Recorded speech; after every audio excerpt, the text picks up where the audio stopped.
What it do, YouTube? It's your boy Itskheals, and today we getting right into the Yashahime Princess Half Demon episode 10 review. Let me right off the back say this is a spoiler. The episode just came out a couple hours ago. If you haven't watched it yet, go watch it. Come back to your boy when you're done, and leave a like and subscribe, man. Share the video to whoever you know that likes Yashahime and Inuyasha. If you saw the preview for episode 10, then you kind of realized that this was going to be a Towa and Setsuna episode predominantly, especially dealing with Kina and Ginka and the fact that they are brothers. You kind of knew it was going to be a sibling type of episode and whatnot. What I am disappointed about was Lady Joka. If you guys saw my preview, I was hoping that this was going to be a villain that showed Towa that feudal Japan in the world of demons, half demons, demon slayers, priests, spirit power, and all this extra stuff that goes on, that her naivety would be the end of her one day should she slip up. And that didn't happen, but get her in the beginning, and then we jump right into the trio. They've been sent by Master Jubei to investigate a village that's been rampaged by demons. Pretty much right on cue, after two villagers and their baby, they arrive and tell them to stay out the way, that there's demons, sibling demons that are just rampaging the villages around. Anime timing. They come down, they start fighting. Towa, ignorance, or like I said, she's naive. She sees siblings fighting and automatically tries to intervene to try to get them to stop. Again, they tell her the story of their tribe. One has to die and the other becomes a powerful demon based off of that. They tell her that, and she still tries to intervene again, which almost gets her hit in the crossfire. But Roha pretty much says, yeah, we have a job to do. We're here to slay them. They're causing a distraction. We have to get rid of them. And oddly enough, Setsuna's and Towa's Rainbow Pearl, which we knew what the episode was going to be about, but it's still convenient that it just so happened to activate right when they're about to fight. A lot of their fights, I don't think that it does that. I don't think that happens with their pearls like that. In the middle of all their fighting, that happens, and just so happens to glow in the midst of the fighting a lot of the times. In Towa's case, it does. Setsuna, not really so much, but I could be wrong. But that happens. Ginka realizes that, hey, they have the pearls. It's said to just so coincidentally, these pearls give our tribes strength. And they call a truce and retreat with the hopes of stealing the pearls later. Flash forward, the trio's and they're in the home of the two villagers that they saved. And around that time, Kina and Ginka arrived. They pretty much possessed Towa, Setsuna's body. They start fighting, and it's not full possession, like mind body is taken over. They still have their mind. The body is what they can't control. And even then, you see Setsuna's strong. She overpowers Ginka just for a slight moment, throws out this demon slayer poison that she had in the little guard of her elbow, the elbow guard. Takes it out. She throws it at Towa right when Towa's about to attack. It bursts open. The poison kicks Ginka and Ginka out of their bodies, but it's too late. They both have the rainbow pearls in their forehead, and they retreat. Then we get the full appearance of Lady Joka when they return back home, and they're expecting to be rewarded, and instead she pretty much attacks Ginka, planning to absorb their power. She pretty much says that I haven't been supporting your fight because out of tribe loyalty or love or anything like that. I want you guys to be stronger, so when you guys got as strong as possible, I'll slay you and take your power for my own. And now you have the rainbow pearls. That's even better. Give them here, bring them here, and just straight hentai. You just see again tentacles. I'm not surprised. It's anime. She takes Ginka. Ginka starts to fight. Well, not before that. Before that, you kind of get this sibling bond that they share, and it's interesting to me because throughout a lot of the seasons of Inuyasha, the final act, the original series Inuyasha, and even Yashahime, we don't see a lot of demons bond. We don't see family ties and demons in the series like that. You get Sesshomaru, Inuyasha, their father. You get Koga and his bond to his tribes. But pretty much outside of that, you don't really get much family ties, clan bonds. You don't really get that from them. Anytime we have ever seen that has come from Hanyo's half demons to humans, but we never seen it really go from full-fledged demons taking care or showing concern and affection to another. The only time we really see that is when they just gonna slay them.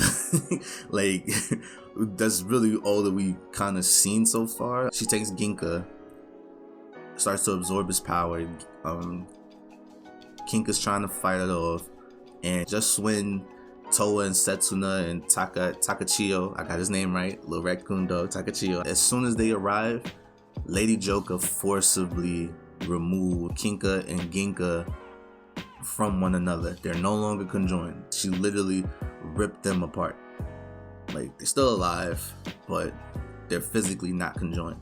And you can see that Ginka is literally, he's dying, and Ginka doesn't know what to do. So what's your only option?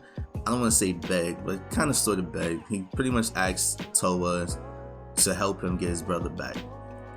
Towa agrees. It's Towa. What do you expect?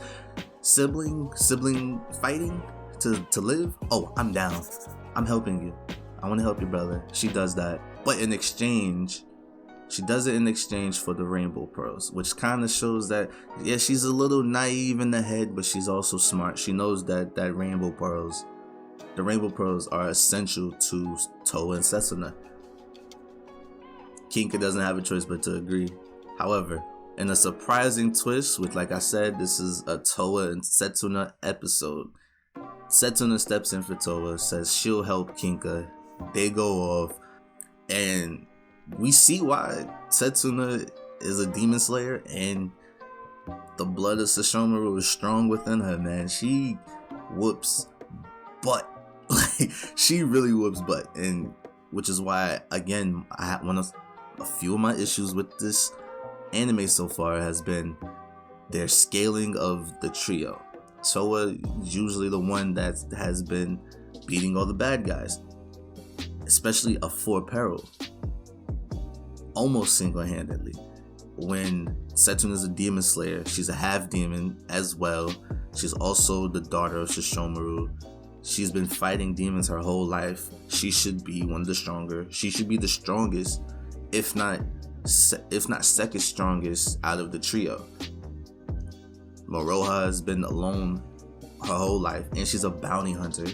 So those two should be the strongest. That should be the power scaling of the trio. Towa should be last, and yet for a lot of these times, you're seeing Towa really handle a lot of these fights.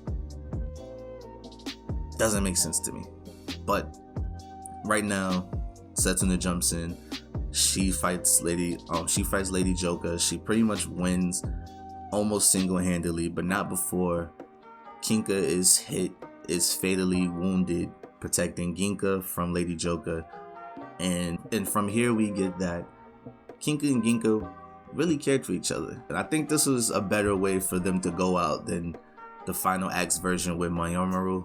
I think they told a better story in the episode than the couple minutes that they probably got in the final act. I'm okay with it. They both pass away and turn into ash, pretty much, essentially.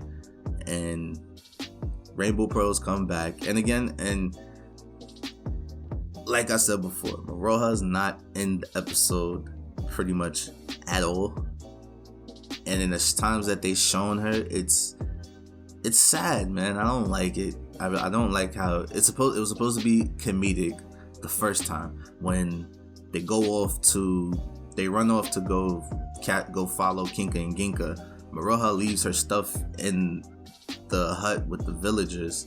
She runs off to go get it. Takachio, Towa, and Setsuna fly off, and Maroha is left to go chase after them. And it's supposed to be a comedic, callback to episode 9. But if you think about why she did it in episode 9, it was because they didn't want to come join her. And she was sad about that because they're cousins, they're family. She wants friends, she wants family, she wants love. She wants a bond with people that she thinks should care about her. And just to see that be returned in a comedic fashion, but first time it was funny. After rewatching it, you kind of see like, yo, y'all are jerks. This is a person who's been alone her whole life. Towa was raised by Higarashis. Setsuna had the Demon Slayers and Kaede. Maroha's been by herself. This ain't right. And the fact that she had to do it for the whole episode that they're fighting and stuff like that, she's still trying to catch up to these guys. And she only catches up in the end. And she doesn't get the bounty because Kinka Ginka turned to ashes. So what does she try to do? She tries to put the ashes and tries to save it just to show Jiubei that, hey, we did it. This is the proof. Wind blows all the ashes into the air, and it's sad, man. But what's a bright side to this episode? Setsuna has some flashbacks to her past, which tells me that for the most part this might just end up being this episode, and you've watched it and you've seen the preview for episode 11. Seems to be going down the way that she might be getting her memories back, and she might be finally trying to understand who Towa is as a character, and Setsuna might be getting her own personality. She's still similar to a fault to Sesshomaru. She's still a carbon copy, but it seems to be they're trying to give her a little bit of her own personality, which I've been screaming for the whole time. Great character design. She lacks personality though. Still looks like a great, amazing character. She could be probably almost number 1 if they give her own personality.